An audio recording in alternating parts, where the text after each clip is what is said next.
మేము అనుకున్నాము ట్రైనింగ్ ఇచ్చాక ప్లేస్మెంట్ చూపిస్తాం. ట్రైనింగ్ ఇచ్చాక విమెన్కి కానీ, పర్సన్ విత్ డిజబిలిటీస్ కానీ, లేకపోతే యూత్కి కానీ ట్రైనింగ్ ఇచ్చాక ప్లేస్మెంట్ చూపిస్తే ఉన్న కంపెనీస్ అన్నిటిలో డెఫినెట్గా సక్సెస్ అవుతున్నాం. అసలు లాస్ట్ 1 yearలో చూసుకుంటే 15,000 నుంచి 20,000 మందికి మనము జాబ్ ప్లేస్మెంట్ చూపించాం మన నిర్మాణంలో. ఇలా ట్రైనింగ్ ఇచ్చి సక్సెస్ అవుతాం. 3rd failure వచ్చింది. ఎట్లా అంటే మనం ప్లేస్మెంట్స్ ఇంటర్వ్యూస్ వరకు తీసుకెళ్ళినా లోపలికి తీసుకోకపోవడం, ఒకవేళ తీసుకున్నా కూడా విత్ ఇన్ ఏ వీక్ టైంలో కంపెనీ హెడ్స్కి వీళ్ళకి తీసుకోవాలనిపించిన కంపెనీలో ఉన్న ఎంప్లాయీస్ వాళ్ళని కొంచెం డిస్క్రిమినేషన్తో చూడడం వల్ల వెంటనే డ్రాప్ అవుట్. అయ్యో, అందువల్ల 3rd failure అప్పుడు వచ్చింది. ఓహో, జాబ్ ఎంప్లాయ్మెంట్లో ఇన్ని ఉన్నాయి ఆ ప్రాబ్లమ్స్ అని మనం గమనించుకొని అప్పుడు అనుకున్నాం దట్ ఓకే, ఇలా కాదు, మనమే ఒక మోడల్ ఎంప్లాయర్ అవుదాము అని నిర్మాణ్ తరపునే హోప్ ఇన్ ఏ కప్ అని కెఫేని మనం కెఫే చైన్ స్టార్ట్ చేసుకున్నాం. Hope in a cup. Hopeless సిచ్యువేషన్లో ఉన్నప్పుడు దాంట్లో చిన్న కప్పులో ఉన్న ప్రపంచం కూడా ఎంతో నమ్మకాన్ని ఇస్తుంది. అట్లా మనం స్టార్ట్ చేసుకున్నాం సక్సెస్ఫుల్గా. లాస్ట్ 2 yearsలో 5 కెఫే చైన్లో 5 కెఫేస్ మనం హైదరాబాద్. కెఫేస్ పేరు అదేనండి, అనేది hope in a cup. Okay okay right. ఆ విధంగా ముందుకెళ్తాం అనమాట. దీంట్లో మొత్తం ప్రతి కెఫేలో సుమారు 1 నుంచి 2 మనం ఎంప్లాయ్మెంట్ ఇవ్వగలుగుతున్నాం.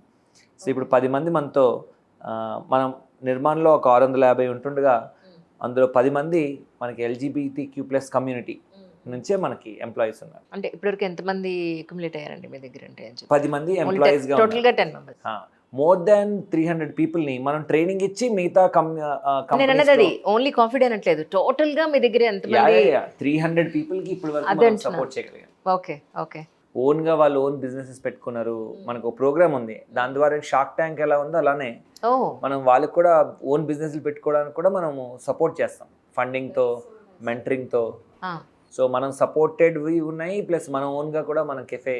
సో ఎవరైనా పర్టికులర్గా ఈ LGBTQ+ అయితే ఉన్నారో వాళ్ళకి ఏదైనా సపోర్ట్ కావాలంటే, వాళ్ళ కాళ్ళ మీద వాళ్ళు నిలబడాలి అని వాళ్ళు అనుకుంటే, సో నిర్మాణ్ నుంచి డెఫినెట్గా వాళ్ళకి సపోర్ట్ దొరుకుతుంది.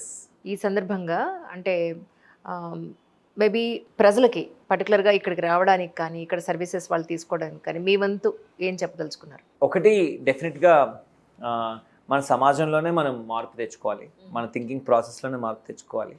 చాలా కార్పొరేట్ సంస్థల్లో పనిచేస్తున్నా కూడా ఈ కెఫేలోకి అడుగు పెట్టడానికి కొన్ని ఇబ్బందులు అయితే వాళ్ళు చాలా ఫేస్ చేస్తున్నారు. ఒక మేనేజర్ ఉన్నారు, సీనియర్ మేనేజర్, వారు ఇక్కడికి వస్తున్నామని చెప్పగానే ఒక hope in a cup cafe ఉంది, LGBTQ+ కమ్యూనిటీ నుంచి వచ్చింది, చేస్తారు, వాళ్ళు రన్ చేస్తారు అని చెప్పడంతోనే వెంటనే ఇంకొక సీనియర్ మేనేజర్ డైరెక్ట్గా అలాంటి వాళ్ళ దగ్గరికి మనం వెళ్ళకూడదు, నువ్వు చేస్తుంది తప్పు అని చాలా స్ట్రాంగ్ అబ్జెక్షన్స్ ఇలా ఉన్నాయన్నమాట. సో మన ఆలోచనలోనే మార్పు ఉండాలనేది నేను అనుకుంటున్నాను. అండ్ ఎప్పుడైనా మనము ఇన్ఫ్యాక్ట్ అప్పట్లో మనము చాలా మటుకు అనుకుంటాం కదా, ఎప్పుడైనా ఏదైనా మంచి జరగకపోతే ట్రాన్స్జెండర్స్ చేత మనం ఒక మంచి బ్లెస్సింగ్స్ తీసుకుంటే మంచి అవుతుందని. అట్లా మనం ఇప్పుడు హోప్ ఇన్ ఏ కప్ ద్వారా అండ్ ఈ LGBTQ+ కమ్యూనిటీ ద్వారా మనం సర్వ్ చేస్తూ ఇక్కడ వాళ్ళ చేతుల ద్వారా మనం తినే భోజనం డెఫినెట్గా మంచి బ్లెస్సింగ్స్ ఇస్తుంది. ఆ విధమైన ఒక పాజిటివ్ థింకింగ్ ప్రాసెస్. అండ్ మన కమ్యూనిటీ మెంబర్స్ కూడా చాలా హ్యాపీగా వాళ్ళు మన దగ్గర సర్వ్ చేసుకుంటున్నారు. మీరు నమ్మరు, రీసెంట్గా మా ఇంట్లో ఒక చిన్న అకేషన్ అయితే చాలామంది వచ్చారు ఆ అకేషన్ ప్లేస్కి, ఫంక్షన్ ప్లేస్కి వచ్చి వాళ్ళు, నేను పూజలో కూర్చున్నప్పుడే వచ్చి, నేను గుర్తుపట్టలేదు ఫస్ట్, బయట నుంచి చూసినప్పుడు నన్ను పిలిచారు బయటికి, మేము అక్కడ వెయిట్ చేస్తాం, బయటికి వెళ్ళి ఫంక్షన్ అయ్యేంతవరకు వెయిట్ చేశారు బయట. అలాగే నేను వెళ్ళిన తర్వాత మాకు డబ్బులు కావాలన్నారు.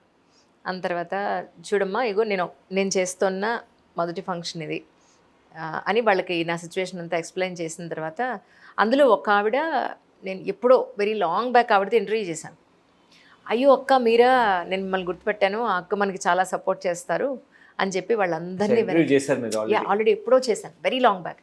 అంటే ఒక కంపెనీ ఉందండి, వాళ్ళు కూడా ఇలాగే వీళ్ళకి విమెన్ ఎంపవర్మెంట్ పాయింట్ ఆఫ్ వ్యూలో వీళ్ళకి కొన్ని వర్క్స్ అవి నేర్పించి, జూట్ బ్యాగ్లు, చాలా రకాల సజ్జలు, అలాగే డ్రెస్సెస్, ఇలాగా చాలా వాళ్ళు ఎంపవర్మెంట్ చేసే వర్క్స్ అవి వాళ్ళు చేస్తూ ఉన్నారు.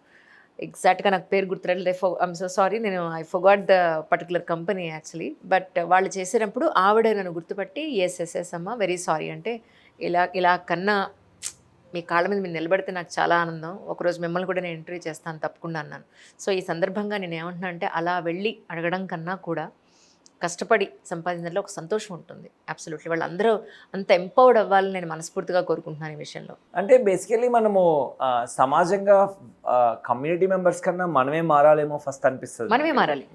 ఎందుకంటే మనం దాన్ని ఎక్స్క్లూజన్ లో పెట్టి వాళ్ళు డిఫరెంట్ గా బ్రాండ్ చేసి మనం చాలా LGBTQ+ కమ్యూనిటీ మీద కొంచెం శ్రద్ధ పెట్టి వాళ్ళ గురించి నేర్చుకుంటే, అవును, మనకి అర్థం చేసుకుంటే చాలా మంచిగా అవుతుంది. అందుకే మా చిల్డ్రన్ కూడా, మా కిడ్ని కూడా ఇక్కడ తీసుకొస్తాం.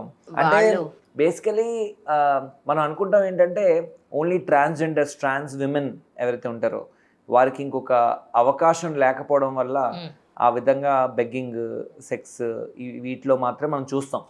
సో మనం చూసే ప్రపంచం చాలా చిన్నది. LGBTQ+ కమ్యూనిటీ మెంబర్స్ అనేది కమ్యూనిటీ మెంబర్స్ లో చాలా మంది ప్రొఫెసర్స్ ఉన్నారు, చాలా మంది పెద్ద డాక్టర్స్ ఉన్నారు, కంపెనీలో CEO. సో మన చుట్టూ ఉండే వాళ్ళలోనే ఆ డిఫరెన్స్ ఉంటుంది. సో LGBTQ+ కమ్యూనిటీ ఇప్పుడు మీరు అక్కడ చూస్తే మొత్తం ఆర్ట్ థెరపీ చేస్తున్నారు. సో వాళ్ళందరూ వచ్చి మీ back side thumbs hand impressions ఉంటాయి. సో మీ వెనక సో ద కాన్సెప్ట్ అంటే వాళ్ళందరూ వచ్చి కమ్యూనిటీ మెంబర్స్ ఇది సక్సెస్ అవ్వాలని అక్కడ పెట్టేస్తారు. ఈ ఆర్ట్ కూడా చూస్తే మీరు అమ్మాయి అబ్బాయి, అమ్మాయి అమ్మాయి, అబ్బాయి అబ్బాయి ఇట్లా.